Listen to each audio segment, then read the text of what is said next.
नमस्कार साथियों, कैसे हैं आप सभी। आशा करता हूँ कि आप सभी स्वस्थ और बढ़िया से होंगे। आप सभी का मेरे YouTube channel Aradhya home care में हार्दिक स्वागत है। साथियों, आज मैं आपको दाद और खाज खुजली के बारे में विस्तार से जानकारी दूंगा। ये किस वजह से हो जाती है, इसके क्या क्या कारण हैं और क्या सिम्टम्स हैं, इसके बारे में आपको पूरी जानकारी दी जाएगी। तो चलिए दोस्तों, वीडियो को शुरू करते हैं। दाद किसी कीड़े से नहीं होता है, यह एक त्वचा संक्रमण है जो मोल्ड जैसे फफूंद के कारण होता है, जो आपकी त्वचा, बालों, नाखूनों या आपके सिर की त्वचा के मृत ऊतकों पर रहते हैं।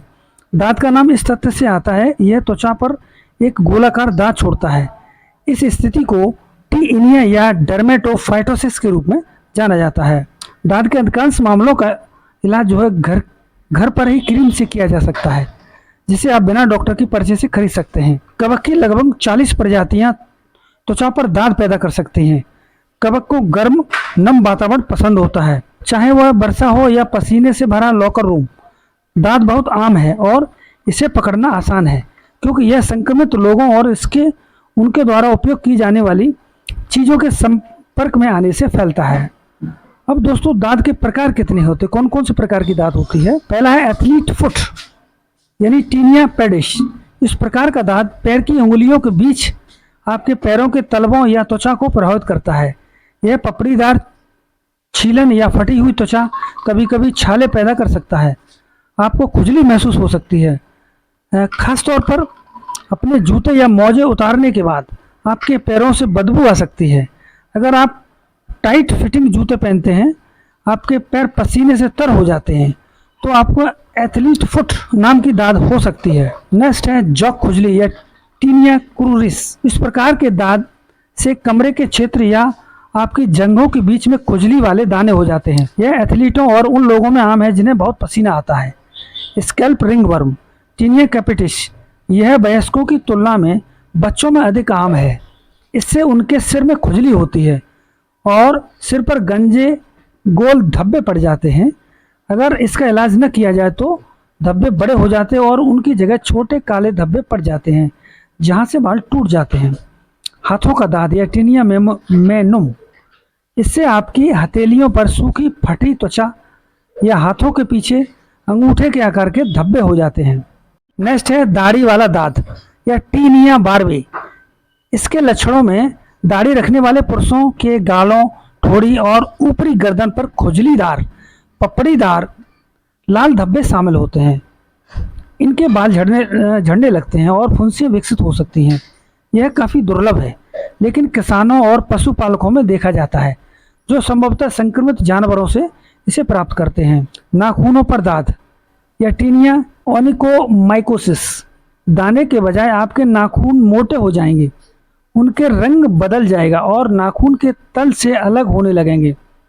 यह स्थिति हाथ के नाखूनों की तुलना में पैर के नाखूनों पर अधिक आम है। जिन लोगों को एथलीट फुट की समस्या है, उनके पैरों के नाखूनों पर दाद हो सकता है। अब चलिए दोस्तों, मैं आपको दाद के कुछ सिम्टम्स होते हैं जो कॉमन होते हैं, सब में दिखाई देते हैं। दाद अक्सर गहरे रंग की त्वचा पर भूरे या धूसर रंग का दिखाई देता है। दाद का संकेत हल्की त्वचा पर एक सपाट लाल पपड़ीदार पैच, गहरे रंग की त्वचा पर एक सपाट भूरा ग्रे पैच होता है। आपको खुजली वाले दाने भी हो सकते हैं। समय के साथ यह दाना एक अंगूठी या गोल आकार के पैच में बदल जाता है। फैलने पर यह कई छल्ले या पैच में बदल सकता है। पैच के अंदर का हिस्सा आमतौर पर साफ या पपड़ीदार होता है। बाहर का हिस्सा थोड़ा उभरा हुआ और ऊबड़ खाबड़ हो सकता है। दाने फुंसियों में बदल सकते हैं। जैसा कि हमने पहले बताया कि दांत पैरों, नाखूनों, कमर, दाढ़ी वाले हिस्से और सिर की त्वचा पर उगने वाले अलग अलग दिखाई देगी। अगर यह बालों वाला क्षेत्र है तो बाल झड़ना शुरू हो सकते हैं। नाखून रंगहीन हो सकते हैं और टूट सकते हैं। कमर के क्षेत्र में आपको खुजली हो सकती है। अब दोस्तों, मैं आपको बताऊंगा ये दांत फैलते कैसा है, किस तरीके से एक दूसरे में हो जाता है। किसी अन्य व्यक्ति से आपकी त्वचा किसी अन्य व्यक्ति की त्वचा से प्राप्त कवक के संपर्क में आती है तो आप संक्रमित हो जाते हैं। जानवरों से भी हो सकती है। आपके पालतू जानवर को रगड़ना, संवारना, जब आप काम पूरा कर लें तो अपने हाथ धो लें। दांत गायों से भी बहुत फैल सकती है। वस्तुओं को छूने से दांत पैदा करने वाले कवक सतहों, फर्श, कपड़े, तौलिए, कंघी और ब्रश में रह सकते हैं। मिट्टी से, यदि आप मिट्टी के काम में रहते हैं या नंगे पैर खड़े हैं, जो दांत पैदा करने वाले कवक से संक्रमित हो सकते हैं। तो आपको यह भी रोग हो सकता है। दाद वाले व्यक्ति को किसी की टॉवल, किसी के कपड़े, किसी का बिस्तर शेयर नहीं करना चाहिए, क्योंकि इन चीज़ों से भी दाद को फैलने की संभावना रहती है। कुछ ऐसे कारक हैं दोस्तों जो दाद को बढ़ा सकते हैं, यानी दाद की काफ़ी लोगों को दाद हो सकता है, दाद किसी को भी हो सकता है, लेकिन हर कोई इससे पीड़ित नहीं होगा। कुछ कारक आपको इसके होने की संभावना को बढ़ा सकते हैं। इसमें कौन कौन सी चीज़ शामिल है?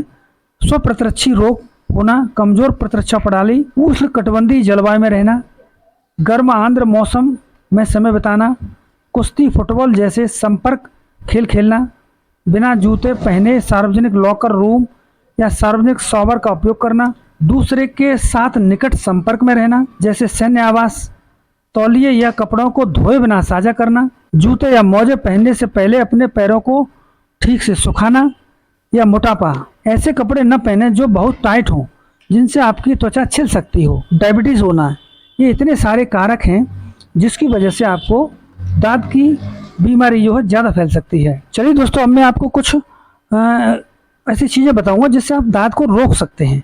अगर आपको दांत या खाज खुजली हो गई है तो किस तरीके से उसको हम रोक सकते हैं बगैर दवा के। दांत का कार्ड बनने वाले कवक हर जगह मौजूद हैं, फिर भी दांत होने की संभावना को कम करने या इसे फैलने से रोकने के लिए कुछ चीज़ें हम कर सकते हैं। ये कुछ काम कर सकते हैं। अपनी त्वचा को साफ या शुष्क रख सकते हैं।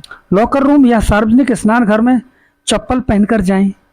अपने मोजे या अंडरवियर प्रतिदिन कम से कम एक बार जरूर बदलें। ऐसा नहीं है कि एक ही अंडरवियर को आप 4 दिन तक पहने रहें, तो आपको खाज या दाद होने की संभावना जरूर हो जाएगी। कपड़े, कंघी या ब्रश तौलिए को साझा न करें, यानी एक दूसरे को शेयर न करें।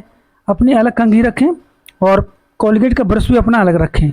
यदि आप खेल खेलते हैं तो अपने गियर वर्दी को साफ रखें, उन्हें अन्य खिलाड़ियों के साथ शेयर न करें। पालतू जानवरों के साथ खेलने के बाद अपने हाथों को साबुन और पानी से धोएं। अगर आपके पालतू जानवरों को दाद है तो अपने पशु चिकित्सक से संपर्क करें या वहां से दवाई ला करके उसको ठीक कर सकते हैं। सतहों, फर्श को कीटाणु रहित करें। व्यायाम मैट सहित जिम उपकरण को स्प्रे करें। सभी बिस्तर, तौलिए और कपड़ों को डिटर्जेंट वाले। आपने दांत से प्रभावित शरीर के किसी अंग को छू लिया है या किसी अन्य शरीर के अंग, सतह या छूने से पहले अपने हाथों को साबुन से और पानी से अवश्य धो लें। कुछ दांत की कॉम्प्लिकेशंस भी हैं जो मैं आपको बता देता हूँ। कैरियन, सिर की त्वचा दांत कैरियन नामक सूजन में विकसित हो सकता है, जो आपके सिर पर पीले रंग की पपड़ी के साथ मवाद से भरी सूजन का एक संग्रह है। उपचार के बिना यह स्थायी रूप से बालों के झड़ने और निशान का कारण बन सकता है।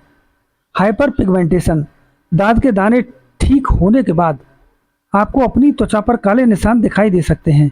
यह गोरे लोगों की तुलना में अफ्रीकी, एशिया और हिस्पैनिक मूल के लोगों में अधिक आम है।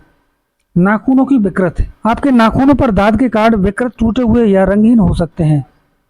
अगर फटी हुई त्वचा पर इलाज नहीं किया जाता है तो आपके बैक्टीरिया को प्रवेश करने का मौका देता है, जिससे आपको द्वितीयक संक्रमण हो सकता है। इसके लक्षण से तेज बुखार या ठंड लगना, प्रभावित क्षेत्र में बदबूदार स्राव हो सकता है। ग्रेनुलोमा, यह दांत के कारण होने वाला एक दुर्लभ हेयर फॉलिकल संक्रमण है। मवाद से भरे गुलाबी लाल धब्बे आम हैं और बालों को आसानी से हटाया जा सकता है। यह शरीर के किसी भी हिस्से में हो सकता है जहां बालों हों, लेकिन यह अक्सर खोपड़ी, चेहरे, अग्रभाग या पैरों में देखा जाता है।